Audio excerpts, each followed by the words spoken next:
राम राम सभी को। गीता का दूसरा अध्याय।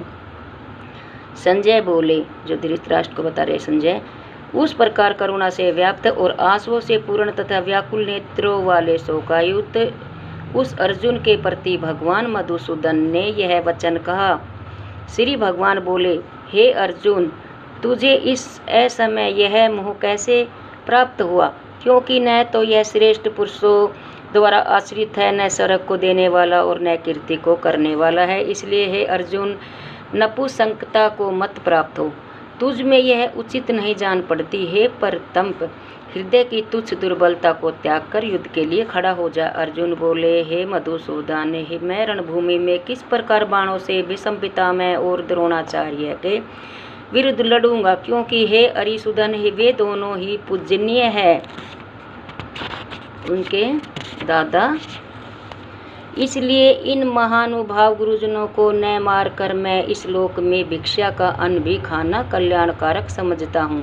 क्योंकि गुरुजनों को मारकर भी इस लोक में रुधिर से सने हुए अर्थ और काम रूप भोगों को ही तो भोगूंगा। हम यह भी नहीं जानते कि हमारे लिए युद्ध करना और न करना, इन दोनों में से कौन सा श्रेष्ठ है। अथवा यह भी नहीं जानते कि उन्हें हम जीतेंगे या हमको वे जीतेंगे।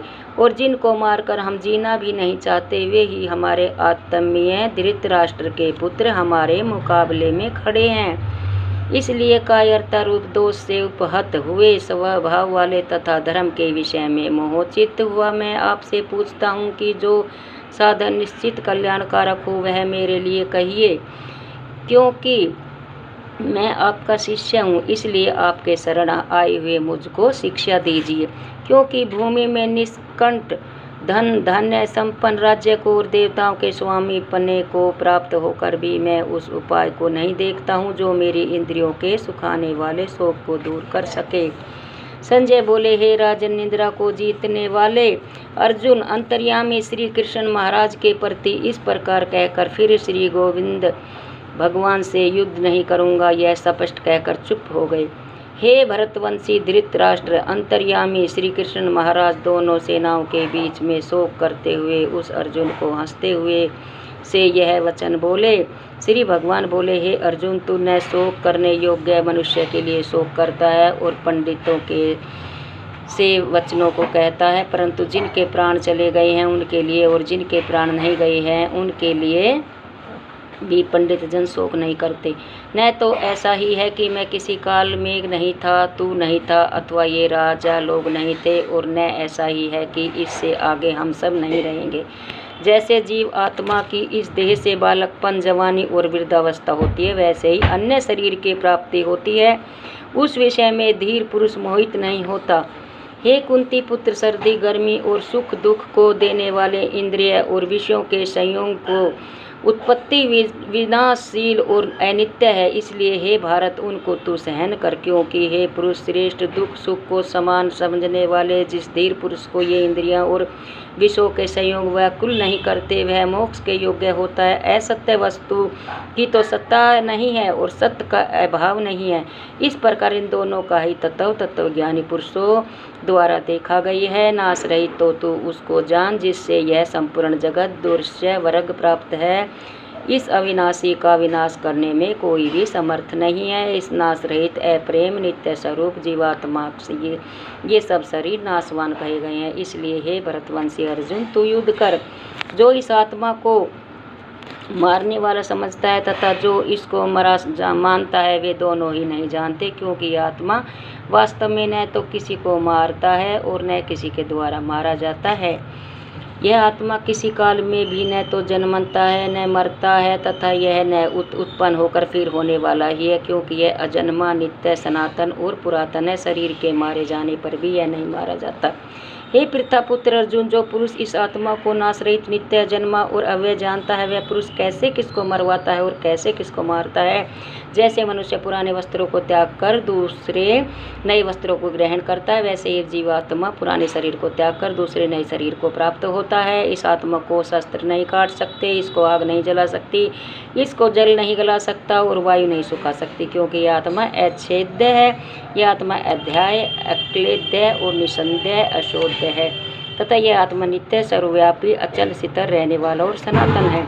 यह आत्मा अव्यक्त है, यह आत्मा अचिंत्य है, यह आत्मा विकार रहित कहा जाता है। इससे अर्जुन, इस आत्मा को उपयुक्त प्रकार से जानकर तू शोक करने का योग्य नहीं है, अर्थात तुझे शोक करना उचित नहीं है। किंतु यदि तू इस आत्मा को सदा जन्म लेने वाला तथा सदा मरने वाला मानता है तो भी हे महाबाहु, तू इस प्रकार शोक करने को योग्य नहीं है, क्योंकि इस मान्यता के अनुसार जन्मे हुए की मृत्यु निश्चित है और मरे हुए का जन्म निश्चित है। इससे भी इस बिना उपाय वाले विषय में तू शोक करने का योग्य नहीं है। हे अर्जुन, संपूर्ण प्राणी जन्म से पहले अप्रकट थे और मरने के बाद भी अप्रकट हो जाने वाले हैं, केवल बीच में ही प्रकट है। फिर ऐसी स्थिति में क्या शोक करना।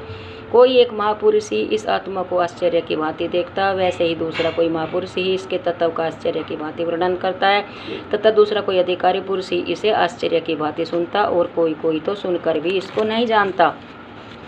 हे अर्जुन, यह आत्मा सबके शरीर में सदा ही अवध्य है, इस कारण संपूर्ण प्राणियों के लिए तू शोक करने के योग्य नहीं है, तथा अपने धर्म को देखकर भी तू भय करने योग्य नहीं है, अर्थात तुझे भय नहीं करना चाहिए, क्योंकि क्षत्रिय के लिए धर्मयुक्त युद्ध से बढ़कर दूसरा कोई कल्याणकारी कर्तव्य नहीं है। हे पार्थ, अपने आप प्राप्त हुए और खुले हुए स्वर्ग के द्वार रूप इस प्रकार के युद्ध को भाग्यवान क्षत्रिय लोग ही पाते हैं। किंतु यदि तू इस धर्मयुक्त युद्ध को नहीं करेगा तो सब धर्म और कीर्ति को खोकर पाप को प्राप्त होगा, तथा सब लोग तेरी बहुत काल तक रहने वाली अपकीर्ति का भी कथन करेंगे, और माननीय पुरुष के लिए अपकीर्ति मरण से भी बढ़कर है, और जिसकी दृष्टि में तू पहले बहुत सम्मानित होकर अब लघुता को प्राप्त होगा, वे महारथी लोग तुझे भय के कारण युद्ध से हटा हुआ मानेंगे।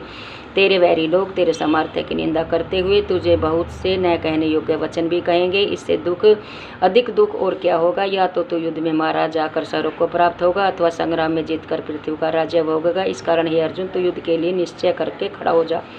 जय पराजय, लाभ हानि और सुख दुख को समान समझकर उसके बाद युद्ध के लिए तैयार हो जाए। इस प्रकार युद्ध करने से तू पाप को नहीं प्राप्त होगा। हे पार्थ, यह बुद्धि तेरे लिए ज्ञान योग्य विषय में कही गई, और अब तू इसको कर्म योग के विषय में सुन। जिस बुद्धि से युक्त हुआ तू कर्मों के बंधन को भली भांति त्याग देगा, अर्थात समर्था नष्ट कर डालेगा। उस कर्म योग में आरंभ का अर्थात बीज का नाश नहीं है, उल्टा फल रूप दोष भी नहीं है, बल्कि इस कर्म योग रूप में धर्म का थोड़ा सा भी साधन जन्म मृत्यु रूप महान भय से रक्षा कर लेता है। हे अर्जुन, इस कर्म योग में निश्चयात्मिका बुद्धि एक ही होती है, किंतु अस्थिर विचार वाले विवेकहीन सैका मनुष्य की बुद्धियां निश्चय ही बहुत भेदों वाली और अनंत होती है। हे अर्जुन, जो भोगों में तन्मय हो रहे हैं, जो कर्म फल के प्रपंच संक वेद वाक्यों में ही प्रीति रखते हैं, जिनकी बुद्धि सर्ग ही परम प्राप्त वायु वस्तु है, और जो सर्ग से बढ़कर दूसरी कोई वस्तु ही नहीं है, ऐसे कहने वाले वे अविज्ञ जन इस प्रकार की जिस पुसित अर्थार्थ दिखाऊ शोभायुक्त वाणी को कहा करते हैं, जो कि जन्म रूप कर्म फल देने वाली है, भोग तथा ऐश्वर्य के प्रतीक के लिए नाना प्रकार के बहुत सी क्रियाओं का वर्णन करने वाली इस वाणी द्वारा जिनका चित्त हर लिया गया है, और जो भोग और ऐश्वर्य में अत्यंत आसक्त है, उन पुरुषों की परमात्मा में निश्चयात्मक बुद्धि नहीं होती है। अर्जुन, वेद उपयुक्त प्रकार से तीनों गुणों के कार्य रूप समस्त भोगों एवं उनके साधनों का प्रतिपादन करने वाले, इसलिए तू उन भोगों एवं उनके साधनों में आसक्तिहीन, हर शोकाधीन, द्वंद्व रहित, नित्य वस्तु परमात्मा स्थित योग सेम है, न चाहने वाला और स्वाधीन, अंत करने वाला हो।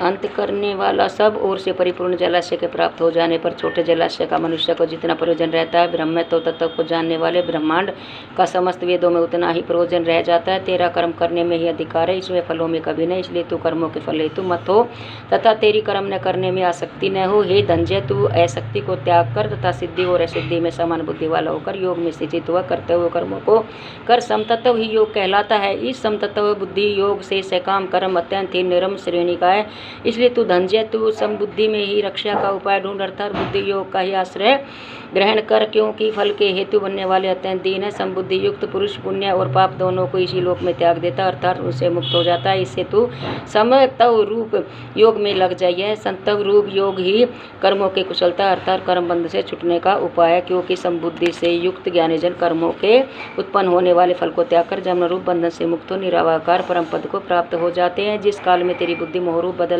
दलदल को भांति भांति पार कर जाएगी। उस समय तू सुने हुए और सुनने में आने वाले इस लोक और परलोक संबंधी सभी भोगों से वैराग्य को प्राप्त हो जाएगा। भांति भांति के वचनों को सुनने में विलचित हुई तेरी बुद्धि जब परमात्मा में चलो स्थिर ठहर जाएगी, तब तू योग को प्राप्त हो जाएगा, अर्थात तेरा परमात्मा से नित्य संयोग हो जाएगा। अर्जुन बोले, हे केशव, समाधि में स्थित परमात्मा को प्राप्त हुए स्थिर बुद्धि पुरुष का क्या लक्षण है? वह स्थिर बुद्धि पुरुष कैसे बोलता है, कैसे बैठता है और कैसे चलता है? श्री भगवान बोले, हे अर्जुन, जिस काल में यह पुरुष मन में स्थित संपूर्ण कामनाओं को भली भांति त्याग देता है और आत्मा में आत्मा ही संतुष्ट रहता है, उस काल में वह स्थित प्रज्ञ कहा जाता है। दुखों की प्राप्ति होने पर जिसके मन में उद्वेग नहीं होता, सुखों की प्राप्ति में जो सवर्ता निसंप्रय है तथा जिसके राग भय और क्रोध नष्ट हो गए हैं, ऐसा मुनि स्थिर बुद्धि कहा जाता है। जो पुरुष सर्वत्र स्नेह रहित हुआ उस शुभ या अशुभ वस्तु को प्राप्त होकर न प्रसन्न होता है और न द्वेष करता है, उसकी बुद्धि स्थिर है। और कछुआ सब ओर से अपने अंगों को जैसे समेट लेता है, वैसे ही जब यह पुरुष इंद्रियों के विषयों में इंद्रियों को सब प्रकार से हटा लेता है, तब उसकी बुद्धि स्थिर है, ऐसा समझना चाहिए। इंद्रियों के दुरा विषयों को ग्रहण न करने वाले पुरुष के भी केवल विषय तो निवृत्त हो जाते हैं, परंतु उनमें रहने वाली आसक्ति निवृत्ति नहीं होती। स्थित प्रज्ञ पुरुष की तो आसक्ति भी परमात्मा का साक्षात्कार करके निवृत्त हो जाते हैं। हे अर्जुन, आसक्ति का नाश न होने का कारण ये प्रथम स्वभाव वाली इंद्रियां यत्न करते हुए बुद्धिमान पुरुष के मन को भी बलात् हर लेती है।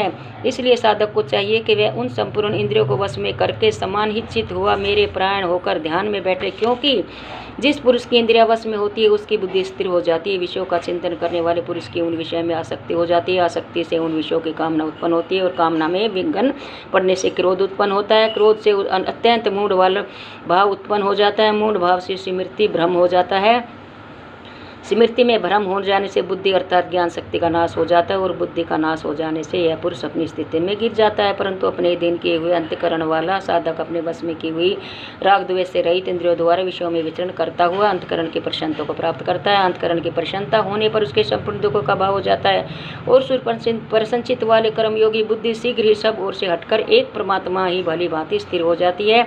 न जीते हुए मन और इंद्र वाले पुरुष में निश्चयत्मा बुद्धि को नहीं होती और अयुक्त मनुष्य के अंतकरण में भावना भी नहीं होती तथा भावनाहीन मनुष्य को शांति नहीं मिलती।